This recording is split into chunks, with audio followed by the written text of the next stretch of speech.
మీరా రాజశేఖర రెడ్డి గారి గురించి మాట్లాడేది? ఇదే జగన్మోహన్ రెడ్డి గారు చెప్తున్నారే Congress party CBI charge sheet లో రాజశేఖర రెడ్డి గారిని చేర్చింది అని. ఇంతమంది ముందు చెప్తున్నా, ఈరోజు సిబిఐ రాజశేఖర రెడ్డి గారి పేరును సిబిఐ కాంగ్రెస్ తో చేర్చలేదు. రాజశేఖర రెడ్డి గారి పేరుని చేర్చింది నిజానికి జగన్మోహన్ రెడ్డి గారి లాయర్.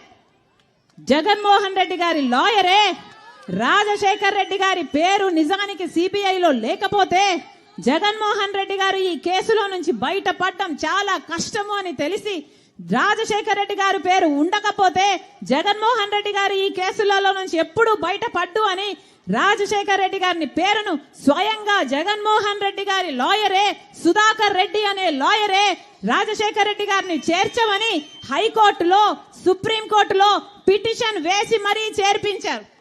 దానికి ప్రతిఫలంగా ఈరోజు అదే సుధాకర్ రెడ్డికి జగన్మోహన్ రెడ్డి గారు అడిషనల్ అడ్వకేట్ జనరల్ పదవి కూడా ఇచ్చాడు. ఇది వాస్తవం కాదా? ఇది వాస్తవం కాదా? జగన్మోహన్ రెడ్డి గారు ప్రజలకు సమాధానం చెప్పాల్సిన అవసరం ఉంది.